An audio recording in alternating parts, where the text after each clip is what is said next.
When people talk about law school final exams, it's usually using phrases like, it's unlike anything you've ever seen before, or it's like being given the parts to a car and then being told to put the car together, or it's tests you on how to think like a lawyer.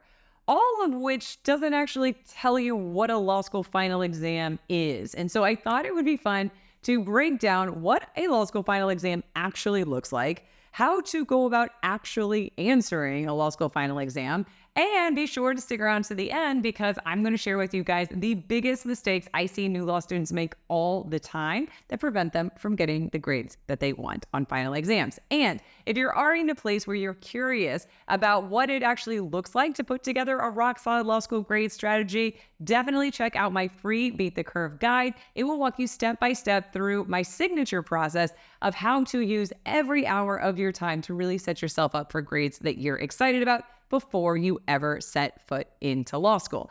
Now, with that, let's dive in. So first things first, what does a law school final exam actually look like? Well, the most traditional style of law school final exam is known as the issue spotter. And an issue spotter is a long hypothetical fact pattern where a lot of people are doing a lot of things to each other, causing a lot of problems. And at the end, there is one very broad open-ended question, something along the lines of, discuss all claims and defenses of all the parties. What is a law school final exam designed to test? Well, the idea is that rather than just ask you to recite the elements to a legal rule, like battery, for example, which is more of an undergrad style question, that the final exam is replicating a hypothetical real world scenario where you have to identify what facts trigger legal rules. Then you have to recite what the elements of that legal rule are. And then, most importantly, you have to apply the facts to the elements of the legal rule to analyze whether the elements of the legal rule are met such that liability results, or whether the elements of the legal rule are not met such that no liability results. Fun, right? Let's dive in and break this down. Here's our fact pattern. Professor Pluto teaches at the ABC Law School. One evening, he sat down to grade the torts exams and soon grew annoyed because the students seemed to know more about the subject than he did. He decided to post a notice on the student bulletin board stating that the entire torts class had failed the examination and none of them would ever be successful lawyers. All of the 86 tort students read the notice at the same time and became wild with rage. With a rebel yell, they charged toward Professor Pluto's office. Pluto saw them coming, however, and quickly slammed and locked his office door. The students then began banging on the door and screaming, "Open up or we'll kill you." For several minutes, Pluto hid behind his desk and smirked. He then grabbed his shotgun and fired it through the door, injuring several students. Assume that this episode results in litigation between Pluto and the students. Please discuss all claims and defenses the parties would assert. Step one is that we need to identify what facts trigger what potential legal issues. So as we're reading through this, the second paragraph starts. He decided to post a notice on the student bulletin board stating that the entire torts class had failed the examination and that none of them would ever be successful lawyers. So these facts for me are potentially triggering an issue known as intentional infliction of emotional distress. Then we move on to the next paragraph. All of the 86 tort students read the notice at the same time, became wild with rage, let out a rebel yell, and charged toward Professor Pluto's office. So these facts for me are potentially triggering an issue of assault or an issue of battery. We're not sure yet. The next paragraph states, Pluto saw them coming, quickly slammed and locked his office door, and the students began banging on the door and screaming, "Open up or we'll kill you." So at this point, I'm thinking that the facts are triggering assault rather than battery because the students aren't actually touching Pluto. They are simply banging on his door and yelling death threats. In the next paragraph, we read that for several minutes, Pluto hid behind his desk and smirked. He then grabbed his shotgun, fired it through the door, injuring several students. So a few things are happening here.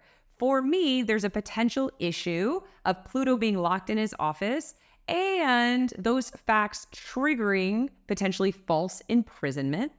And then in the next line, we have that Pluto grabs his shotgun, fires it through the door, injuring several students, which is definitely a battery that we need to talk about, and potentially an issue of self-defense that we could also argue.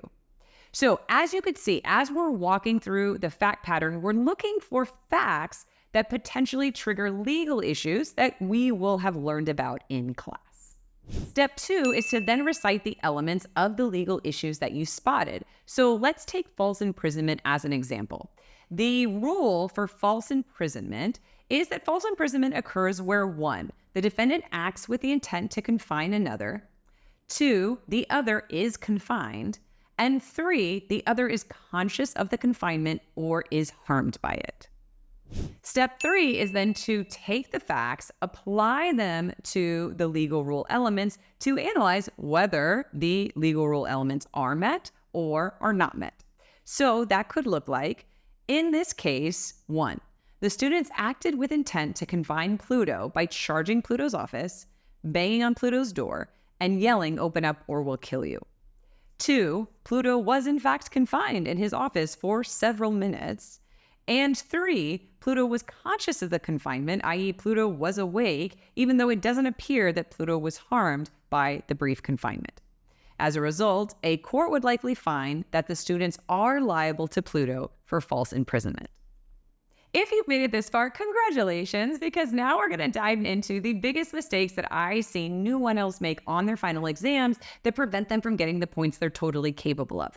The first one is restating the facts. This happens all the time, and what it looks like is a literal recitation of the facts from the fact pattern without tying those facts to any legal rule language. So what that could potentially look like is, in this case, the students charged Pluto's office, banged on Pluto's door, and yelled, "Open up or we'll kill you." Pluto was in his office for several minutes. Pluto was awake. So in that example, we are reciting facts, but we're not explaining how those facts either tend to satisfy an element of the legal rule or tend to not satisfy an element of the legal rule, and therefore no analysis is actually taking place, and we're not going to get any points for that. Another big mistake that I see new 1Ls make a lot is making conclusory arguments, which is essentially the flip side of what we just talked about, which means restating the language of the rule without incorporating any facts. And so that can look like, in this case, 1, the students acted with intent to confine Pluto, 2, Pluto was in fact confined, and 3, Pluto was conscious of the confinement. So in that example, we are just literally restating the rule language of what false imprisonment elements there are. But because there are no facts tied to each of those elements, there's no argument being made, therefore no analysis is happening, and we can't get any points for that.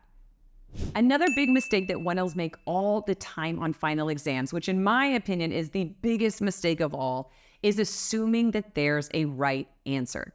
So when we write our analysis, we write it from the perspective that there is a right answer. And in law school land, when we are writing these individual final exam analyses, there is no right answer. It is all about identifying arguments and identifying counter arguments. So let's look at an example of that. In this case, 1, the students acted with intent to confine Pluto by charging Pluto's office, banging on Pluto's door, and yelling, "Open up or we'll kill you." Although the students would argue that their intent was actually not to confine Pluto at all, but was to break through the door so that they could harm Pluto. So from the student's perspective, we could make a really compelling counter argument that they did not act with intent to confine Pluto in that office. They wanted that door wide open so they could beat the hell out of him. That's what they wanted. That was their intent. And so always, always, always keep your eyes open for counter arguments that we can make to each element of the legal rule we're analyzing, because that is where so many juicy points on a final exam live. All right, guys, I hope that was helpful in giving you a little bit more insight into what a law school final exam actually looks like, how to go about actually answering it, and what this game of law school grades is all about. And if you are ready to take that next step and actually dig into what makes a powerful law school grade strategy, then definitely download the free Beat the Curve guide. It is all about step-by-step how to go from day 1 of class to the last day of final exams to really set yourself up for grades you're excited about before you ever step foot on campus. And if you guys are heading into a law school final exam season right now, I wish you the best of luck. I am so incredibly proud of you guys. You have come this far and you absolutely have got this. All right, guys, I'll see you guys in the next one.